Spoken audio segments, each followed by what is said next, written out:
Thank you. Okay, we're recording. Thank you, Sam.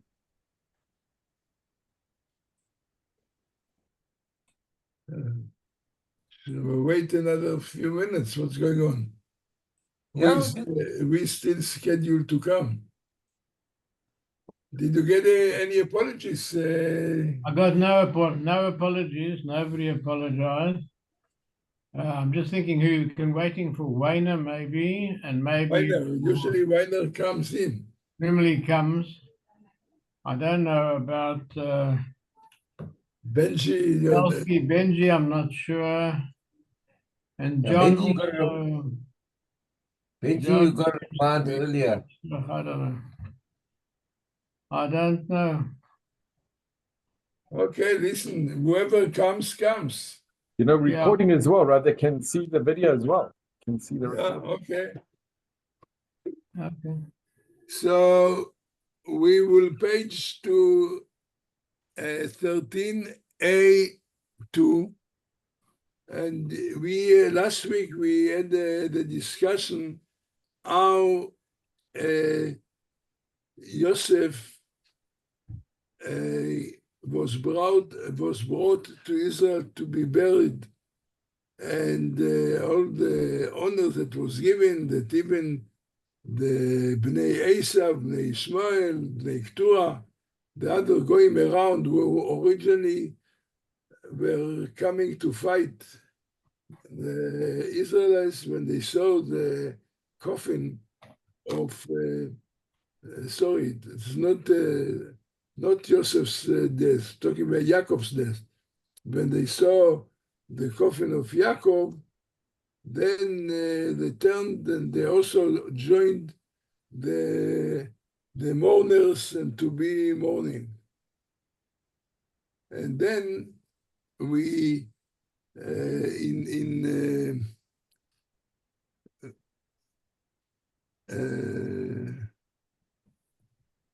that we stopped almost in the first column, V'amar Rabbi Yitzchak, the first column, the second passage, V'amar Rabbi Yitzchak.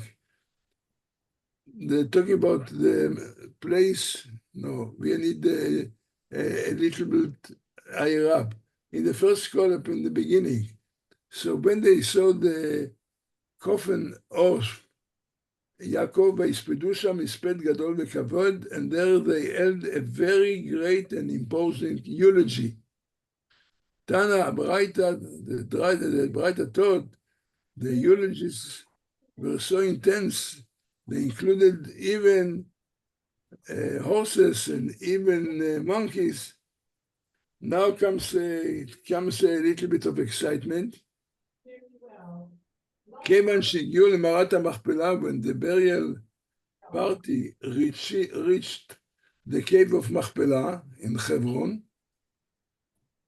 so came Esav, Yaakov's brother, and put up obstacles to the burial in the cave. אמר להן, and he claimed, ממרא קריית ארבע היא חברון, the cave, remembering the city of four, which is Hebron, is called the city of four because this burial cave has place for only 4 pairs of people.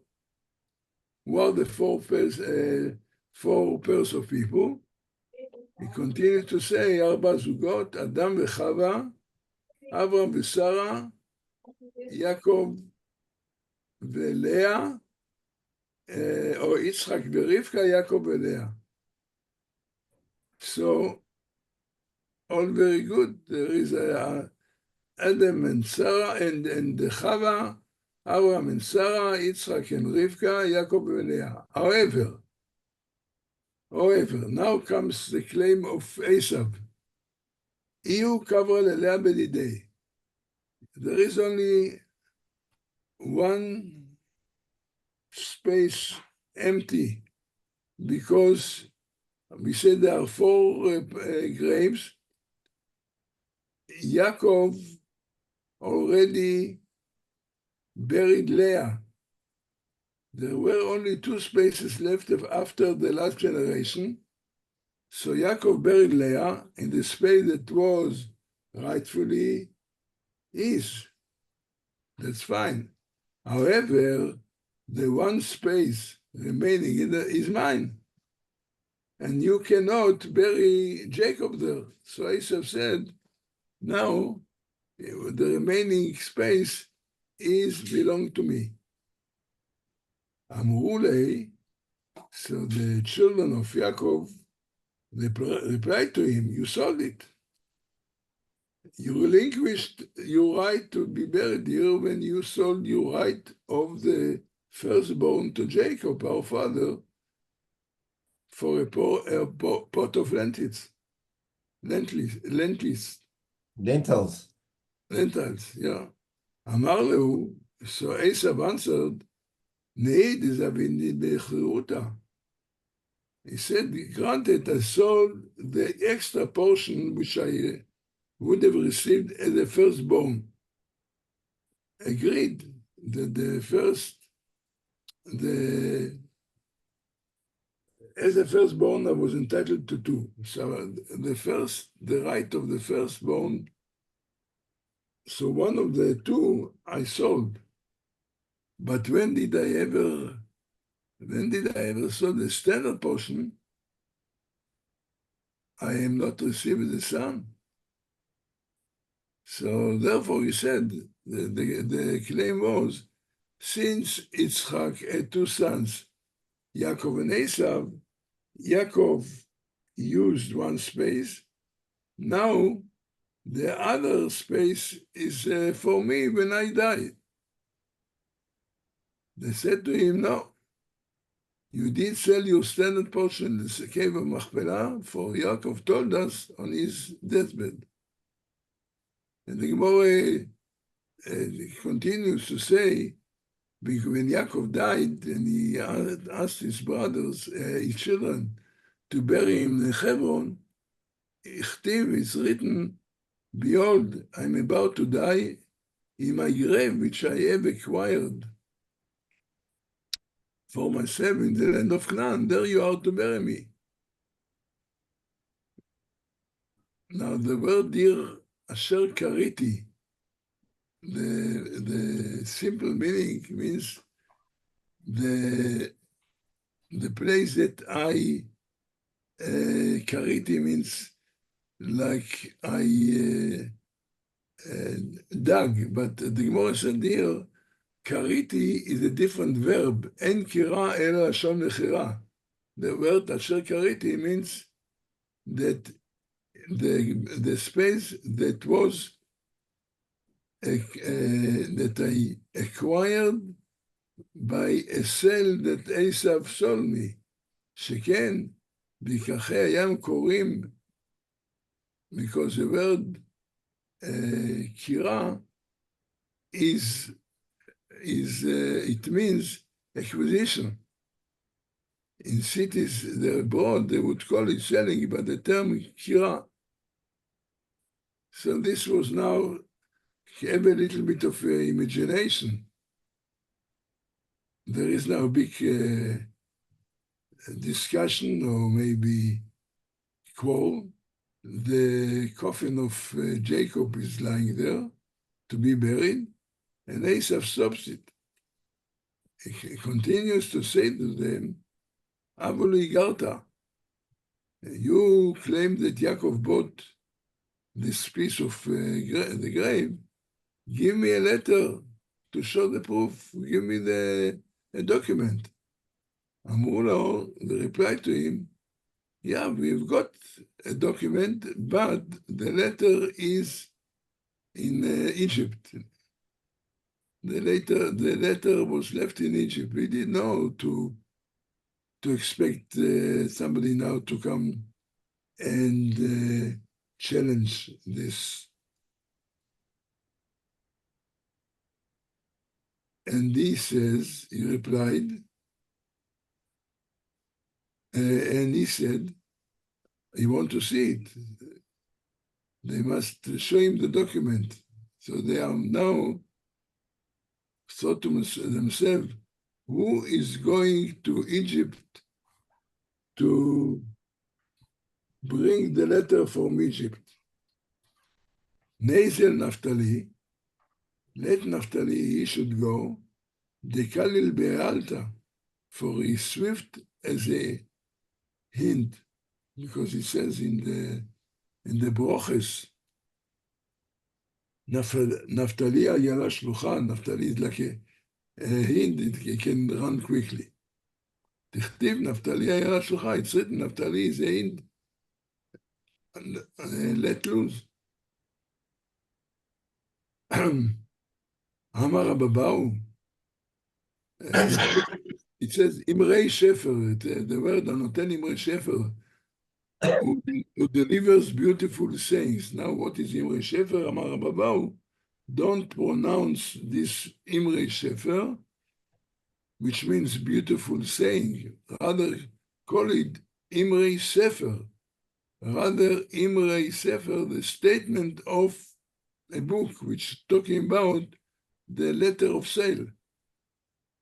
So, Naphtali is the one now destined to run quickly to Egypt to bring a proof that say Esav sold this share, the grave, to Yaakov. We are now turning to the page to 13a3. And here is an interesting continuation. Again, imagine, here are all the brothers who want to bury the father. The father is lying in the coffin. Naphtali is running to bring the letter. Esav does not let them bury. Chushim, Bray Dan. Dan had a son who was called Chushim. He was there at this confrontation. V'yakirlei udnei. He was hard of hearing. He didn't have a hearing aid. So he didn't know, he didn't hear what's happening there. And he was astonished. Amarlu, Chushim said to them, to the brother, to the uncles, my eye, what is this? Why we don't proceed with the burial? V'amrulei, and they told him, Kame'akev, this one means Esav is blocking us from proceedings with the burial. Naphtali, we are waiting until Naphtali will come back from the land of Egypt with a proof of ownership of the cave. Amar lehu, Naphtali said to them,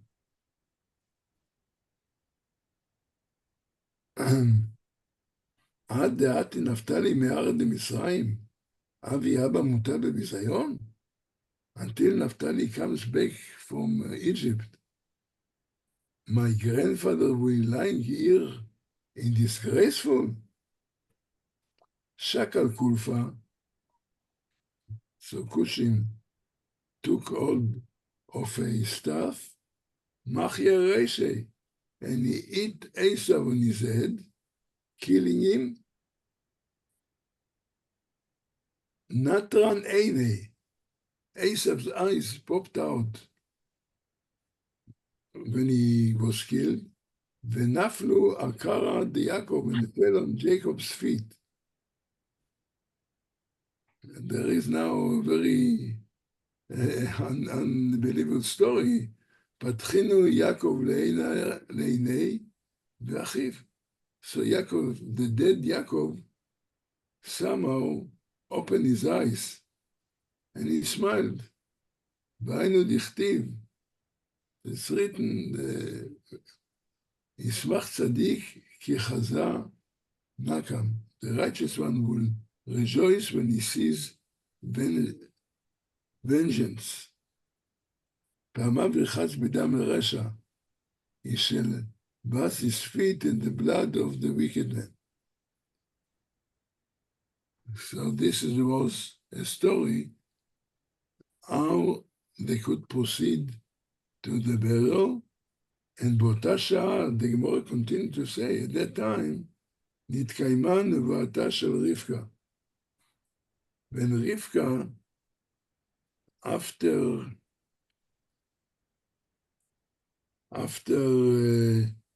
Yitzchak, the father,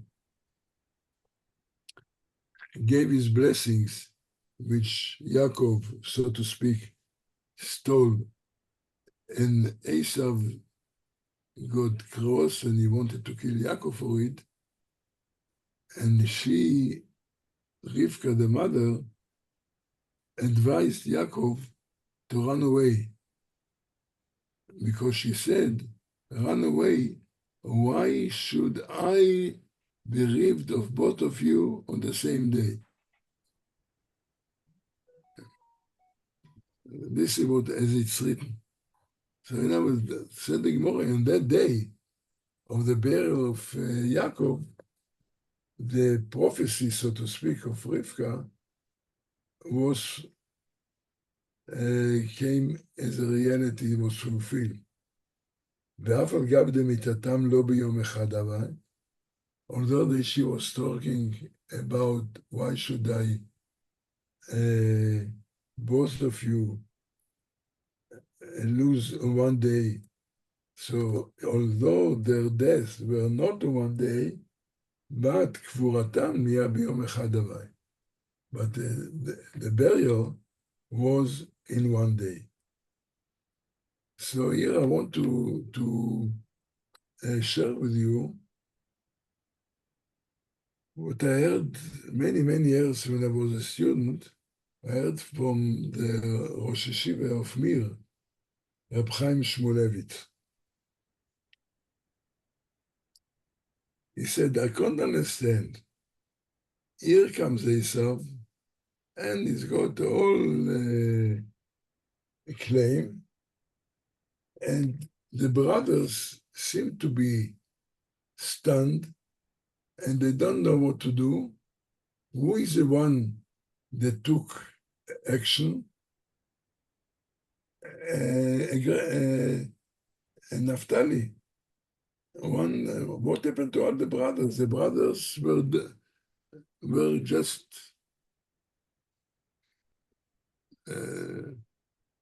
were like without saying a word.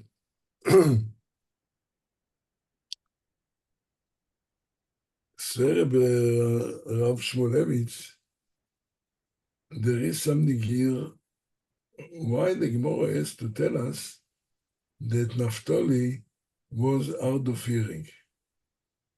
What is that important? So he said, this is the answer to the question. And this is a very, very, how do you say, a practical idea. He said, how does it come? People start talking. You've got a conflict between two people. One say, you owe me money. The other one, no, don't owe you. And they start talking. In the meantime, while they were talking, Esav says, the grave belongs to me, the other say, no, you sold it. And they were talking. By the talking, they lost the feeling, seeing the father lying in his grave.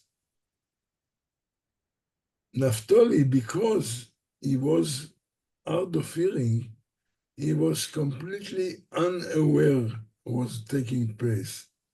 He wasn't a party to the discussion.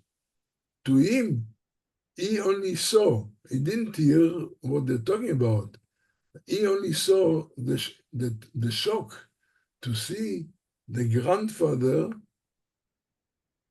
was lying in disgrace. So therefore, he acted the way that he acted. So this is what Rav Shmulevitz says. There is something that we getting used to things, and with the time, we lack with discussion and arguing, we lack the sensitivity. Here, because he was not a party to the discussion, it hit him as a shock. When you are in discussion, you get used to what you see. You lose the sensitivity. You get used to it. Naftali, because he couldn't hear. It was Hushim, Rav. What? Hushim, not Naftali. Could hear. Hushim could not hear. Hushim was the deaf one, not Naftali. Naftali was going to go to Egypt to get the No, the other brothers. No. Hushem, Yeah. you're right. And Naftali was the one to bring the document. But Hushem, the That's son right. of Naftali, he didn't hear. And to him, it was a shock.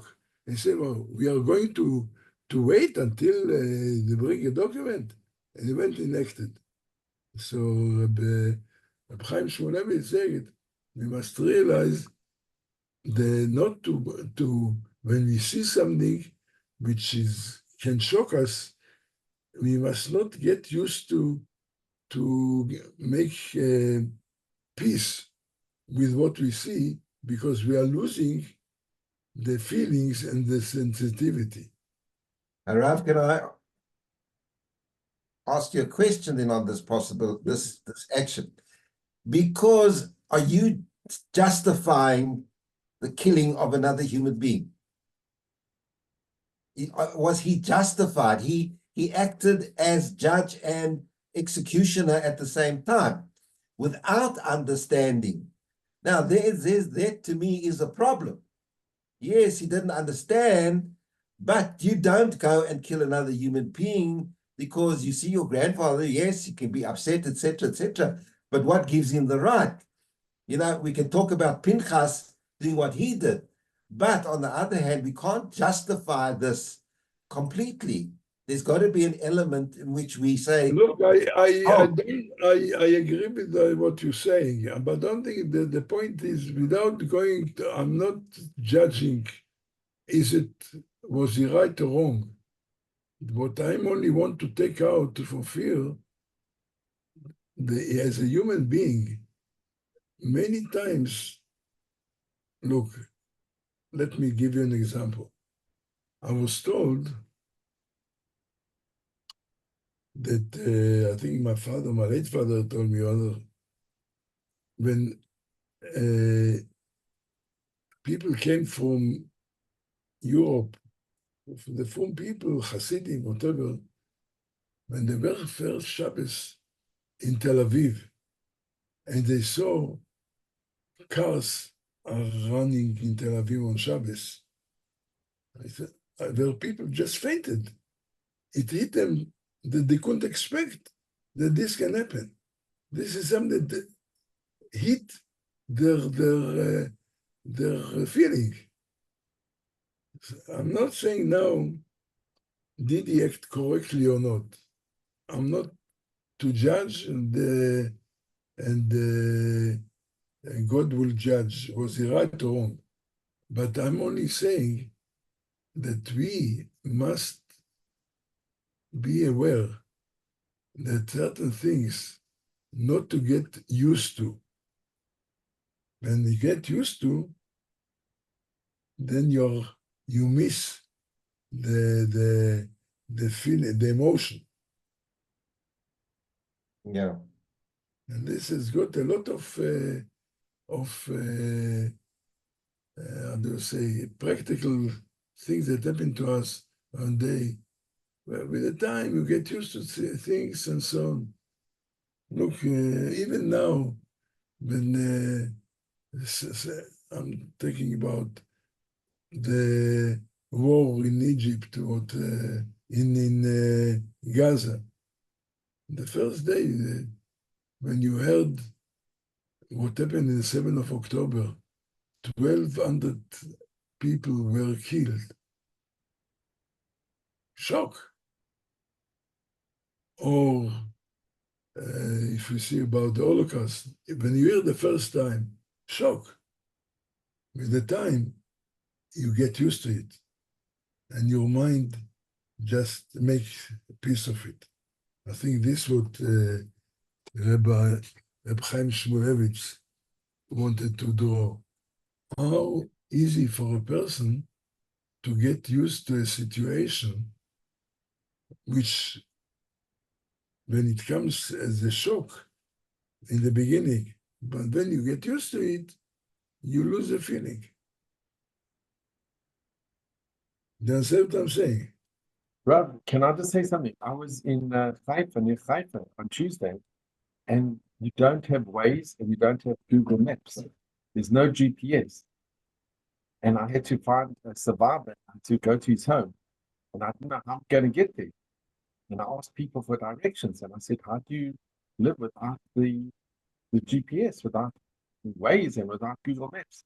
He said, we've had it for a long time, and now that's how we continue.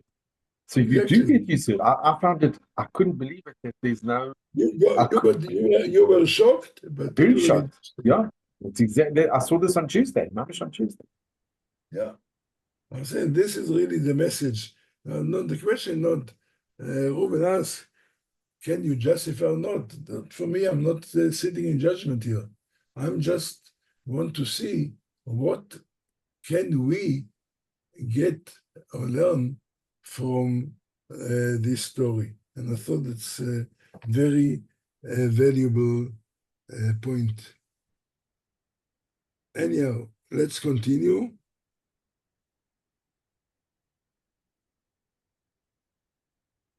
Then the Gemora address another to finish the passage there. And the Gemora asks, because we said that who was busy in the burial of Yaakov, the Gemara said the Mishnah was saying that Yosef, he was the central figure in Yaakov's burial. And the Gemara asks, "V'lo asak beYosef," the brother didn't see it responsible to be the burial. Why is it Yosef? We are the other burial, the other children of Yaakov. So the Gemara, Chavlo Maaskebei, are the others, if Yosef wouldn't be buried, be busy with it, the others wouldn't be involved. That's written later. That the son carried him to the land of Canaan to be buried there. So why is it the focus is on Yosef? Amru. And the Gemara answers, the other brother said among themselves, Anichulo. Let Yosef take the leading role in the burial. Why? Yes, we are the sons, obviously, we feel the same feelings as Yosef, but they felt to give the honor to Yaakov burial that the Yosef, who was a deputy king, he gives more honor when he is the one that takes charge. So that's what he says. Our father's Jacob's honor is better served by royalty than by commoners. So not that they, obviously there are brothers and sons and the same, but even that time they had in mind to see that the honor of the father should be kept, and therefore they let Yosef to take a main role. And the Gemara continues with this. And the Gemara says, Milanu Gadol Yosef. This was from the text of the Mishnah, who was treated with as much as honor as Joseph, that none other than Moshe attended to him. Now, because now comes the story, Yosef took so much of a role in the burial of Yaakov. Now was a reward of Yosef when he died, who was the one that took the role in the burial of Yosef? Moshe Rabbeinu, and this is the continuation of the story of the burial of Yosef. But we've got 4 minutes. 4 minutes. Let me see what we can just finish the little passage. תנו רבנן, רבי סטול, בואו ראי כמה חביבות מצוות על משה רבינו. Go and see our beloved mitzvot were to Moshe, our teacher. כולן ישראל התעסקו בביזה. When they crossed the Red Sea, everybody had busy to take share in the booty of Egypt, because remember the Egyptians were drowned and all of them were with a lot of jewelry. So everybody were busy. What happened? The coffin of Yaakov? Nobody was busy with that. However, Moshe Rabbeinu, Nitasek, he was the one that was involved in the mitzvot of looking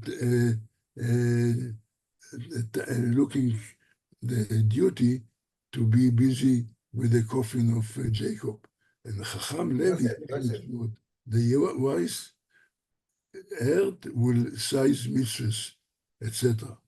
So this is what we continue next week. Bli neder, Yom Chamishi, we'll see. We don't have a shiur on Tuesday, because Tuesday we had a big wedding of Yoshua. I can't be postponed to Wednesday, because Wednesday I'm making Sheva Broches. So this week, the coming week, we won't have Mishlei Shiur, but Imirza Hashem Haob, the Thursday, will continue with the Gemora. And with this, I say to all of you, good Shabbos. Good Shabbos, and you should come Shabbos, back. Kodesh Tov. Thank you, Rav. Thank you, Rav. To everyone as well. Take care. Cheers. I just want to mention, John tried to enter, but he said he had difficulty trying to enter. What happened to John? He wanted to join, but he couldn't join. There was some internet prevented him from joining, but he wanted to join. So he says he's wonderful. Tell him then to join next week. Or he'll watch the video. Okay. Shkoyach, Leslie, so Imirza Hashem, see you at the wedding. Bezrat Hashem. It's going to be a wonderful simple. Mazel tov. Very nice. How are you, Michael? You came late, huh? I came late. I was traveling, so I only got here late. Okay, as a teacher, I must. You got to point out you came late. I'll get a detention. Yeah. I have Okay. to listen to the video. Thank you, Rabbi. Thank you, Rav. Good night.